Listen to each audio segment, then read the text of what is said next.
정확한 정보를 전달하는 블록체인 위드 어스. 안녕하세요. 아나운서 박윤미입니다. 오늘 저와 함께 해주실 비브리게 권용진 이사님 나오셨습니다. 안녕하세요. 네, 안녕하세요. 네, 한 주간 블록체인 세상을 움직이게 만든 이슈를 함께 체크해보는 시간입니다. 블록체인 키워드입니다. 첫 번째 키워드입니다.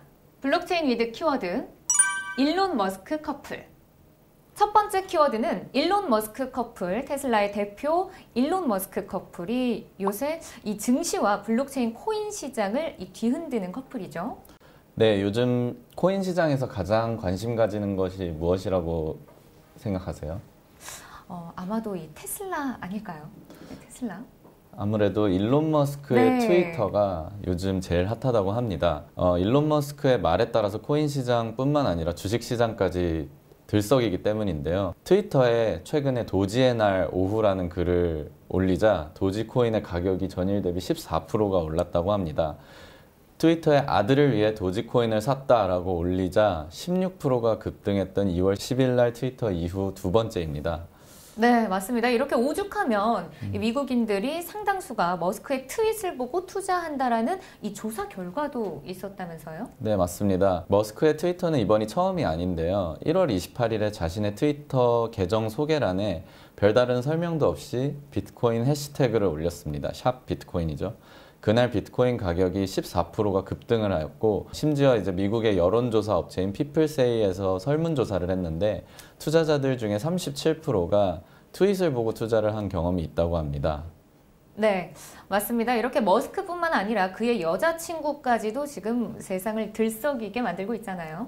요즘은 일론 머스크보다도 그 여자친구가 훨씬 더 유명한데요. 그라임스라는 이름의 가수인데 가수보다도 오히려 요즘은 그림으로 더 유명합니다. 이분이 20분 만에 65억을 벌었다고 해서 화제인데요. 와. 네, 디지털 가상 그림을 만들어서 경매에 붙였는데 65억에 팔렸다고 합니다. 어떻게 보면 실물 그림보다도 더 네. 비싸게 팔린 거죠.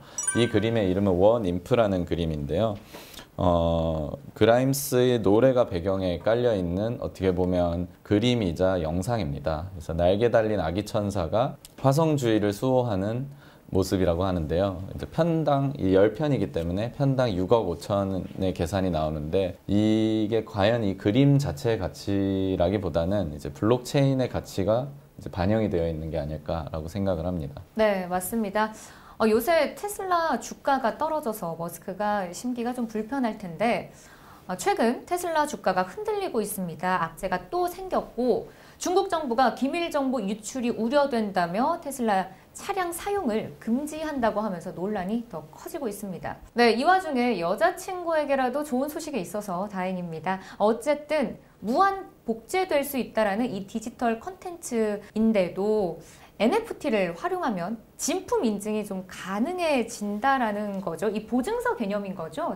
맞습니다. 원래는 사실 우리가 생각하는 음악, 영상, 사진 같은 것들이 무한대로 복제가 됐습니다. 네. 그래서 사실 예전에 소리바다라던가 이런 것들이 범람했을 때 음악 저작권이 보호가 되지 않아서 많은 그렇죠. 가수들이 힘들어했었죠. 그런데 이제 NFT라는 게 등장을 하면서 디지털 자산 혹은 디지털 컨텐츠에 대한 소유권을 이제 서로 사고 팔 수 있고 이 진품이 증명이 되면서 마음대로 복제를 할 수 없게 되면서 엄청나게 많은 반향을 일으키고 있습니다. 그래서 실제로 최근에는 심지어 트위터의 그 글귀 자체가 거래되기도 하는데요.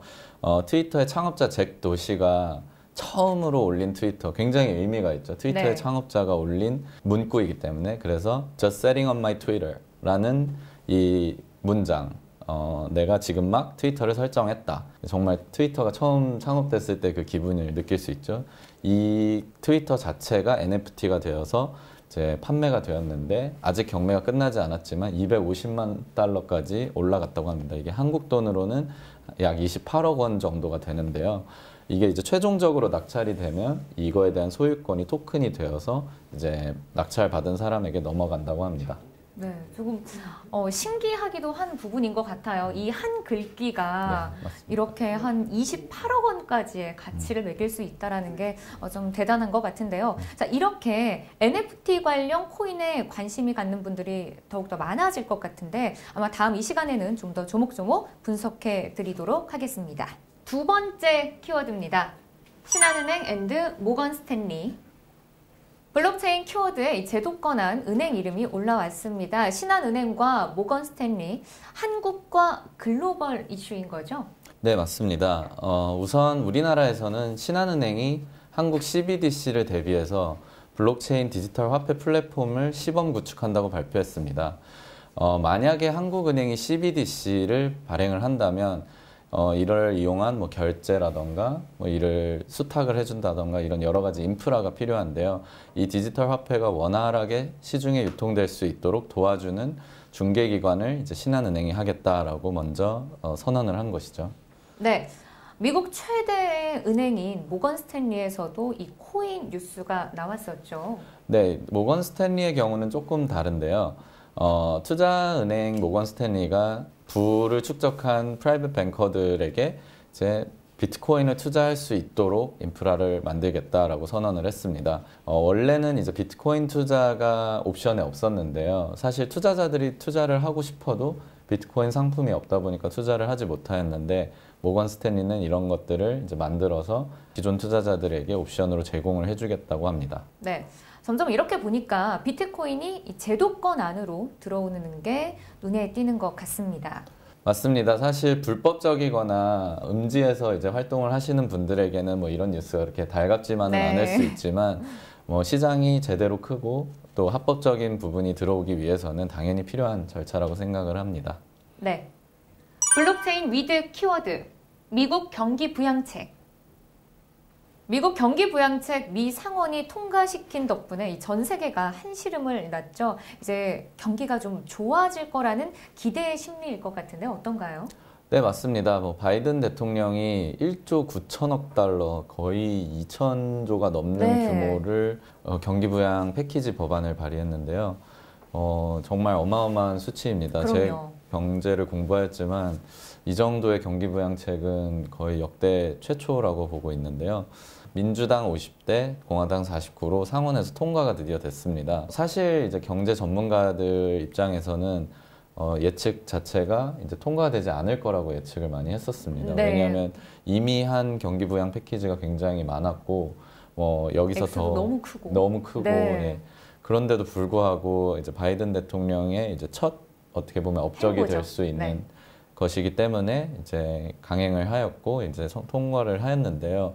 사실 이제 시장에서는 어떻게 보면 이제는 경기 축소를 위한 패키지가 많이 나올 것이다라고 예상을 했다가 반대로 이런 경기 부양책이 나왔기 때문에 어떻게 보면 호재라고 받아들이고 있습니다. 그리고 이제 재난지원금 형태로 이제 1인당 1,400달러 정도의 지원금을 추가를 하고 실업급여도 추가 지원을 한다면서 시장에 더욱더 긍정적인 영향을 주고 있습니다. 네, 맞습니다. 제가 듣기로는 현금을 준다라는 이야기도 있었어요, 이사님. 네, 맞습니다. 한국의 재난지원금이랑 비슷한 네. 형태로 1인당 1,400불 그리고 실업급여를 추가로 지급을 한다고 했는데요. 이런 부분이 사실 이제 현금이 직접적으로 들어오는 것이기 때문에 굉장히 시장에는 좋은 효과가 있을 거라고 예상을 하고 있습니다. 실제로 지난 첫 번째 트럼프 시절에 했었던 재난지원금이 2,000달러가 있었는데요. 네. 이건 재밌는 이야기인데 미국에서 가장 큰 거래소인 코인베이스에서 2,000달러짜리 비트코인 매수 주문이 어마어마하게 많았다고 합니다. 네. 무슨 뜻인지 아시겠죠? 결국에 이제 재난지원금으로 받은 그렇죠. 돈들을 그대로 비트코인을 매수를 하는 쪽으로 많이 나왔기 때문에 실제로 이번 부양책에서도 많은 사람들이 이제 투자에 많이 들어올 것이고 이런 것들이 결국에는 비트코인 가격에는 좋은 영향을 주지 않을까라고 생각을 하고 있습니다. 네. 블록체인 위드 키워드. 블록체인 백신. 다음 키워드는 블록체인 백신 여권. 정말 핫한 키워드입니다. 백신 여권은 코로나19 백신 접종을 증명하면 해외도 자유롭게 갈 수 있다는 건데요. 어떤가요, 이사님? 이게 이제 국제사회에서 통용되는 증명서라고 해서 편의상 여권이라고 네. 부르는데요. 블록체인 백신 여권은 말 그대로 블록체인 기반으로 된 백신 접종 증명서라고 합니다. 뭐 실제로 이제 백신 접종을 받았다는 것 자체가 이제 여행의 필수가 될 예상을 많이 하고 그렇죠. 있는데 그렇기 때문에 사실 위변조가 굉장히 많을 거라고 생각을 하고 있습니다.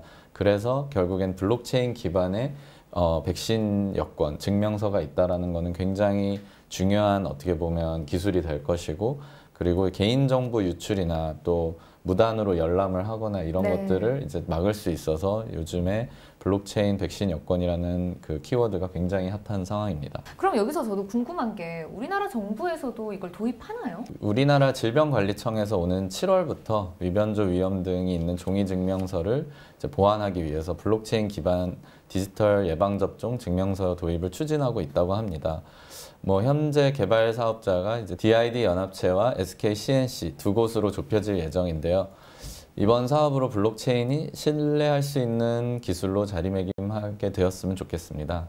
혹시 이 부분으로 코인 시장에도 좀 영향이 있을까요? 물론입니다. 지금 블록체인 백신 여권이라는 것 자체가 결국에는 DID라는 사업과도 굉장히 연관이 깊은데요. 네. 결국에는 어떠한 행위를 한 것을 증명서로 발급을 해주고 이 증명서로 발급한 게 코인 혹은 블록체인으로 실제로 사용을 할 수 있다라는 어떻게 보면 첫 번째 케이스가 될 수도 있기 때문에 현재 이런 거에 수혜를 받고 있는 주요 종목들이 DID 관련된 곳이나 혹은 이제 블록체인 백신 여권을 실제로 개발을 하겠다고 이야기를 하고 있는 메디블록 같은 코인들이 현재 수혜를 받고 있습니다. 네. 자, 그렇게 된다면 다시 자유롭게 해외여행할 수 있는 세상이 올 수 있을 것 같고 또 하루빨리 그런 세상이 다시 오길 바라봅니다. 자, 이렇게 경기 부양책이 발표되고 코인 시장도 안정화되고 있는 것 같은데 이 조정장이라고 해도 악재가 있는 건 아니잖아요. 자, 떨어졌다가 다시 올라오고 있는데 이럴 때 이 비트코인을 사야 될까요? 말아야 될까요? 일단은 언제나 말씀드리는 부분은 이제 시장이라는 거는 예측을 하기는 어렵습니다. 네. 왜냐하면은 결국에는 매수와 매도가 어느 타이밍에 어떤 기관들이 들어올지는 아무도 예상을 할 수 없기 때문이죠. 그렇기 때문에 우리는 오히려 이제 긍정적인 측면과 부정적인 측면을 나눠서 보고 어느 부분이 좀 더 강한가를 보면서 이제 매수 매도를 결정을 하시면 될 것 같습니다. 우선 뭐 긍정적인 측면을 보면 일단은 고래들 혹은 기관들의 움직임이 예사롭지가 않습니다. 골드만삭스가 기관 투자자 고객을 설문조사를 했는데 61%가 비트코인 보유량을 늘려야 되겠다고 의견을 보였다고 합니다. 또 이제 온체인 지표가 1.0 이하로 떨어지지 않았다는 것도 주목해 봐야 합니다. 이 온체인 지표라고 하는 거는 결국에는 내가 비트코인을 매수를 하고 저장한 양과 비트코인을 꺼내서 이제 매도를 하려는 양의 차이를 말하는데요. 네. 이제 1.0 이하가 아직 안 됐다는 말은 뭐 매수 매도가 혼조를 이루고 있지만 그래도 매수를 해서 저장을 한 숫자가 아직은 더 높다는 뜻입니다. 그렇기 때문에 결국에는 비트코인을 매집한 사람들의 숫자가 더 많다는 뜻이고 그 말은 결국 가격이 상승할 확률이 조금 더 있지 않을까라고 이야기를 할 수 있습니다. 네. 자, 그러면 여기에서 부정적인 요인도 있을 것 같습니다. 어떤가요? 부정적인 요인은 결국에는 거시 경제 지표입니다. 네. 현재 여러 가지 이슈가 있지만 지금 비트코인 시장에서 가장 큰 이슈는 결국엔 미국채 금리의 움직임입니다. 재밌게도 비트코인 자체는 달러화의 가치 하락을 반대하면서 나온 상품인데 실제로 이번에 코로나가 작년 2월, 3월에 코로나로 인한 여러 가지 경제 쇼크가 왔을 때 그렇죠. 나스닥도 마찬가지고 비트코인도 거의 60% 70% 이상 하락을 했는데 이때는 우리의 예상과 다르게 실제 경제와 동일하게 움직였습니다. 비트코인이. 왜냐하면 결국에는 경제 위기가 왔을 때는 비트코인도 어쨌거나 자산 중 일부이기 때문에 위험하다고 생각을 하는 거죠.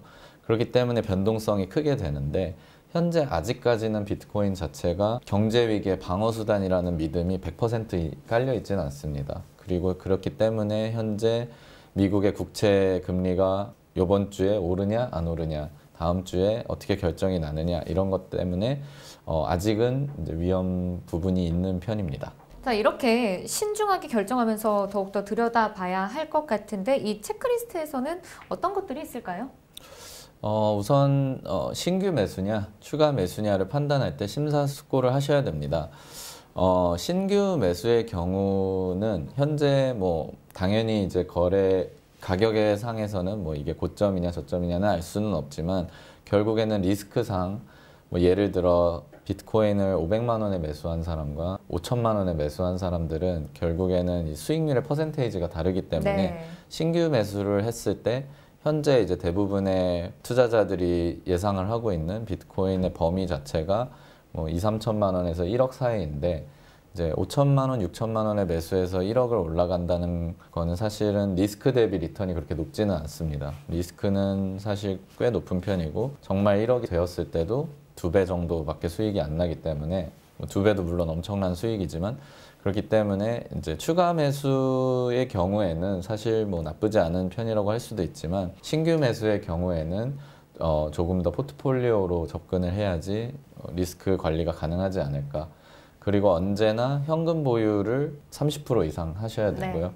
그 이유는 현재 비트코인의 변동성 자체가 하루에 2%에서 3% 정도입니다.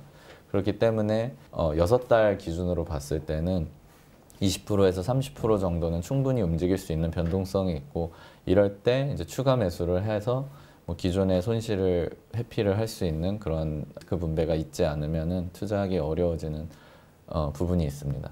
네, 맞습니다. 이렇게 정확한 정보로 꼼꼼하게 체크해 보셔야 할 것 같은데요. 시청하시는 구독자 여러분들도 현명한 판단으로 꼭 성공 투자하시길 바라겠습니다. 자, 그럼 지금까지 권영진 이사님 고맙습니다. 감사합니다.